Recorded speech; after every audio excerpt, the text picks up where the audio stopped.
Does putting your paper into the 7th edition of APA formatting bring you to the brink of tears? Well, have no fear. That's kind of a normal thing. A lot of people can feel that way. I felt that way when I first started writing papers as well. We are here to share with you our 4 favorite tools to help automate and bring AI into the process of helping you with formatting your paper. This is part of a series. This is part 1 where we're going to look at our 4 favorite tools and in-text citations. So that's going to be our focus. Our quick and short focus today is in-text citations.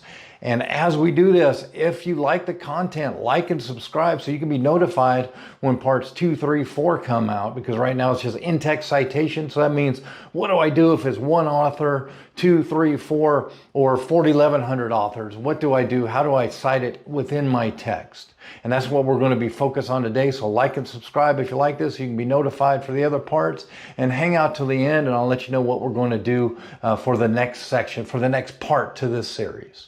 QuillBot is our first tool, and it made our top 4 list because of its amazing ability to paraphrase. So it has a paraphrasing tool, because a lot of us get caught by plagiarism checkers because we don't paraphrase exactly correctly. So it's going to help us with that. So it's not taking our work and doing the work for us, but it's helping us represent others' works in a way that gives people credit where credit is due. And that is so important in what we do, because when we give credit where credit is due, we're standing on the shoulders of giants. So the work that we're doing has more validity because we're using other people's work. We're paraphrasing their work, and that is so hugely important. So that is one of the big reasons why it made to our top 4 list. And it also made it to our list because it's a Google Chrome extension as well. So you can work right in Google Chrome with it. So it's kind of an amazing tool. And in this case, it has a citation generator as well, because we want to be able to cite our sources correctly, because we do know that it's important enough to cite our sources so we can show the validity of what our opinions, what our papers are about. Because if we're just spouting off our opinion, it doesn't really matter because it's not grounded in evidence. When we cite correctly, we're grounding our arguments in evidence, and that means that they are valid arguments. We're jumping into QuillBot first, so let's take a look at exactly how we're going to do this. So I have 3 papers set up. 2 of the papers have 2 authors. This one, The Effective Psychological Safety on Performance of Students in Grad Level Online Courses, is a Hanshaw and Hanshaw paper. This one is LAPU Learning Model, No Field Do Framework, which is Hanshaw and Dawson. Both of us work for the Digital Learning Solutions team. Calista is actually the Learning Experience Design Manager within the team, which is amazing. And then we have a 3-author paper here, which is Roxanne, Dr. Helm Stevens, George Hanshaw, and Joseph Kim. We wrote this paper on rapid prototyping for an instructional design model. And we're going to use these papers to test out our citation generators. So remember, the key for this is when we're testing out these generators is that they meet APA 7 criteria. So let's take a look at that first. And as we go here, we look at in-text citation directly from APA, the American Psychological Association. And as we scroll down, no wonder there's a lot of confusion. Look at all of this. There's basic principles, parenthetical versus narrative in-text citation, appropriate level, plagiarism, paraphrasing, quotations, quotation from research participants, personal communication, secondary sources, classroom or intranet sources. So there are a ton of different possibilities, and that's why there's so much confusion, because as we become an organization, organizations love to make things very confusing. Did I say that well? I think I did. They make it very confusing. And we want to make sure we're giving credit where credit is due, and we're following all of this stuff. So let's take a look at our parenthetical versus narrative in-text citation before we even do ours. So what does that mean? Parenthetical versus narrative in-text citation. Well, let's look. Parenthetical citation, author and date separated by comma, and it's in a set of parentheses at the end. There's several ways to do that, to do it correctly.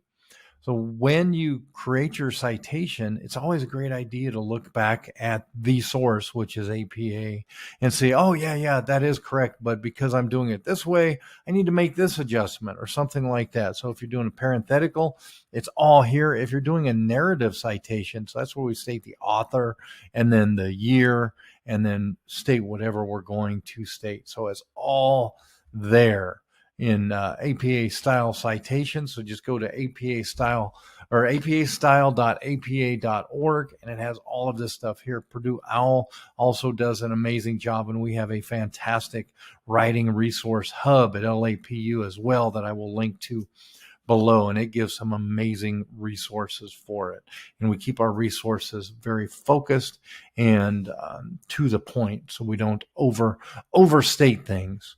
So we're going to jump in and use QuillBot for our first 2-author article. One author is pretty simple to do, so let's see what it says here. I'm going to grab the title, and let's see if it can find the article because it is published. I'm going to click Journal Article, and then I'm going to paste in the article here, hit the word Cite, and then it's going to do its thing. It's thinking. It's probably going to show me several articles. So yes, so it does. Okay, this is the one I want. Hanshaw, George Hanshaw, Jacob Hanshaw. I click that, and it comes in, and then here is the full in-text citation. So remember, this is a parenthetical citation here, right? So how would I do the citation? And then I can just copy it, or I can edit it. I can copy the in-text citation, copy the full citation. So it gives me right off the bat the parenthetical citation. But what if I have 2 authors like I do for an in-text, inline citation, as they call it here? So parenthetical versus narrative in-text. So if I want to do 2 authors right here, would I say Hanshaw 2023? What would I do? So if I need the actual inline citation, I'm actually going to go over to the citation page here at the LAPU Writing Hub, Writing Resource Hub, and I'm going to go under APA Writing Citation, and then I find this, and I say, oh, 2 authors. Here's my inline. So I use the ampersand, and then check this out. Here's 2 authors. I'm going to use the word and then put in parentheses the year. So 2023 for this one. So QuillBot did a great job. It gave me this, but I still need to know some APA. I can't just check out and let the machine do it, right? So I'm going to say, if it's an inline citation, I'm going to say Hanshaw, the word and Hanshaw, and then 2023 in parentheses. So let's see what it does for 3 authors, because you probably already saw here for citations with 3 or more, we're going to use the étal phrasing for this, the primary author, then étal. So let's take a look at the Hanshaw Helms-Stevens rapid prototyping, where Dr. Roxanne Helms-Stevens is the primary. So let's highlight this title and see what comes up with QuillBot. So we found one thing that we could probably do better, and that could give us both the parenthetical and the in-text citation. So let's see if it comes up, if it finds this article as well. This one's been published, so it should find it. Let's see if it does. And it's thinking there it is right there. And there's Roxanne, George, Joseph, Kim. All of us are there. Click that. It's going to give us our citations. What's it say? Oh, take a look. Helms-Stevens et al. 2019. So it's hitting the et al. So it's gave us a great parenthetical citation for it. If we want to do this inline, remember, we could just come over here and say, oh, okay, here's the et al. So I'm going to say Helms-Stevens et al. And then 2019 within parentheses. So QuillBot overall did a fantastic job with this, but it kind of highlights that we need to know a little bit about APA. So go to the specific APA website, and also find your favorite. I love the LAPU Writing Hub. You may like Purdue OWL. They're great resources. Utilize them both as you see fit. SciSpace is the next amazing tool that we have on our list. And remember, the list doesn't mean number one is the top 2, 3, and 4, respectively. It's what fits your needs the best.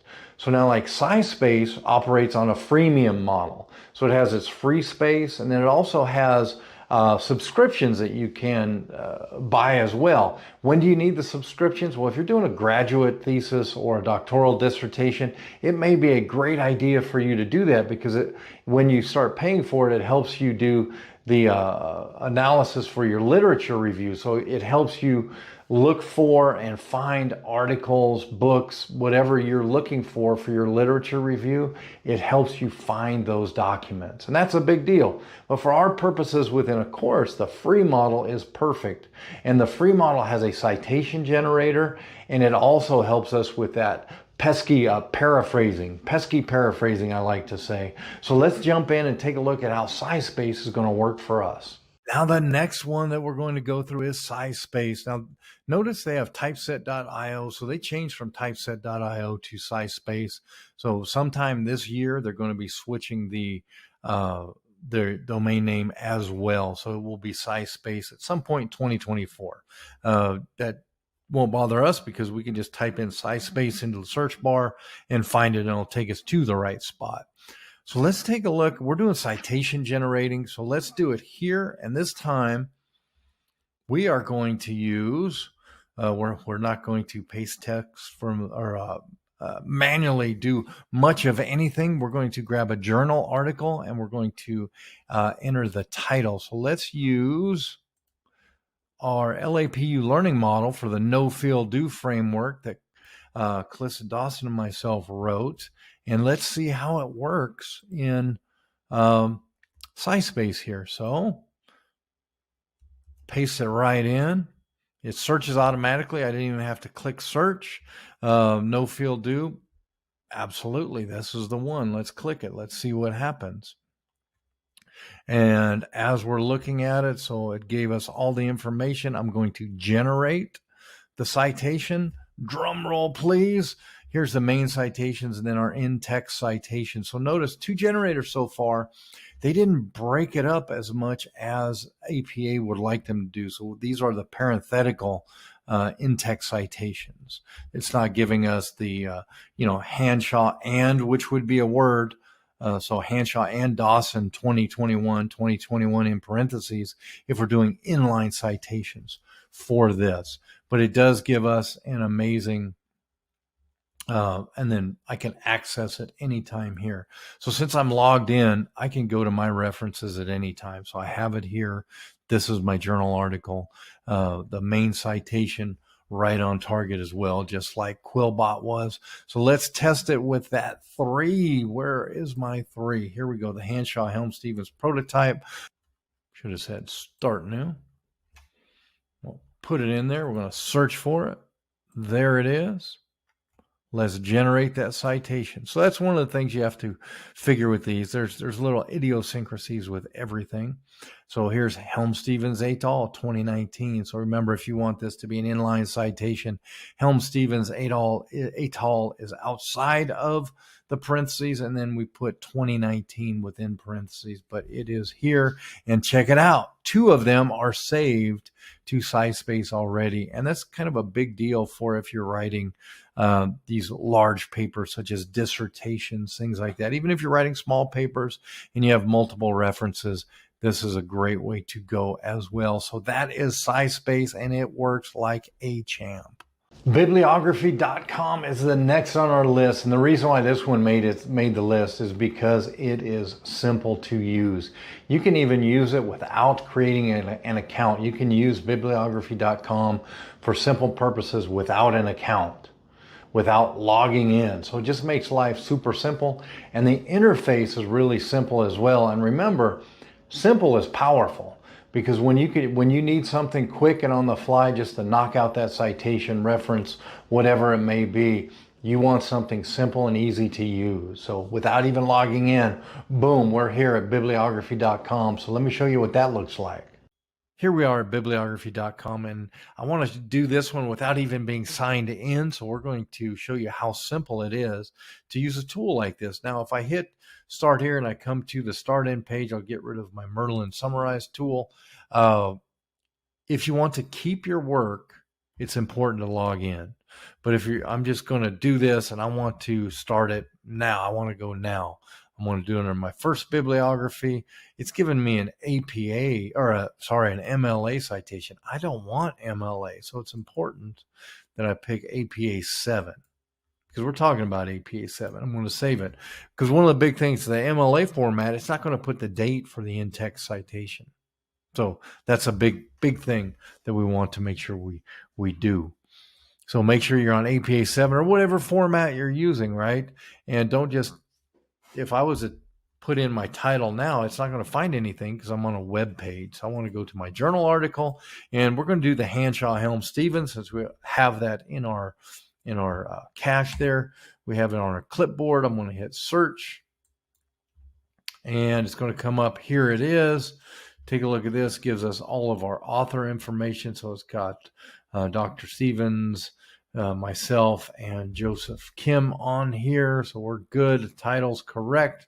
Name of the journal. It's under an economics journal. And then we're going to cite it. Let's see what it does. Dun, dun, dun. Beautiful. It gives us our citation or our reference, and it gives us our in-text citation as well. So we can just copy that to our clipboard. But remember, it has Helm-Stevens et al. 2019. If we're doing it in line, we want 2019 in parentheses and Helm-Stevens et al. Outside of the parentheses. So that's the way that one works. Bibliography.com works really well, works quickly. If you want to keep all these categorized, make sure you log in. BibMe has made our list, and it made the list also because it is a very simple tool to use. And we like simple because when you're running fast under the stress of getting this paper done, simple works. When things are complex, they can break. Simple works. Simple is good. So always think from that sort of perspective as you're looking at tools too. What level of stress are you going to be under when you're trying to use this? And if you're under a lot of stress, make it simple and very accurate as well. So BibMe is a simple free tool that allows you to do citations, references, and also check your paper for plagiarism. So it's a very unique tool, easy to use. Let's dive in and take a look at what it's going to do. And here we are at BibMe, and we're not going to log into this one either. You can check your paper for plagiarism and grammatical errors, and you can also create citations, and that's what we're looking for here. Pop, we hit create citations. We want it for a journal. We're going to use the Hanshaw-Helm-Stevens model as well. Pop, Control V. That's our title. And then search. Did it find us? Yes, it found it. We're going to hit cite. Then it's going to say, this is your content. We're going to say, yeah, I like that. So I look through it. Looks like it's all on target. I hit continue. And then it's going to say, we recommend filling in the highlighted fields. All of the fields are highlighted by the bot. If they weren't highlighted, I would manually put that in. And then I'm going to hit complete citation. Now, this is the second one I did, so I'm going to have to view a sponsored message if I want to watch this. I'm going to come back after I view that. So now we are back from the content, and let's see what it does. Hanshaw-Helm-Stevens right here. And take a look. It gives us a hanging indent. That was the first one to give us a hanging indent, but it didn't give us our in-text citations. So it's a very powerful tool. So those were our 4 favorite tools to help us get our paper into APA 7 shape, if you will, to shape it up and make it formatted to the proper position. I would love to hear what tools you use because this is 4 of a whole lot of them out there. So let us know what tools and specifically AI tools that you use to help format your papers. Because remember, it's important. Yes, AI helps with formatting. It helps with making sure that APA citation stuff is right on track. But the important thing is that your voice comes through the paper. And what does that mean? That means that you're writing the paper and using these bots to help you so you can spread your voice even more. So let us know what tools you use to help conform to APA 7 style, or if you use MLA, Chicago style, whatever it may be. List your tools down below. Let us know what they are. And remember that the best tool that you can find is one that meets your needs. Just because it's number one on somebody's list doesn't mean that it's going to be a great fit for you. So always match the tool to your need. And with that said, the next episode is going to be on building that reference page, the reference page, right? Because there's so many different criteria that go along with the references that can bring you to tears also. Not only citations and APA formatting, but reference pages and APA formatting can bring you to tears as well, because is that a comma or a period? First initial, what goes next? So stay tuned, subscribe to our channel so you can get notified when that one comes out.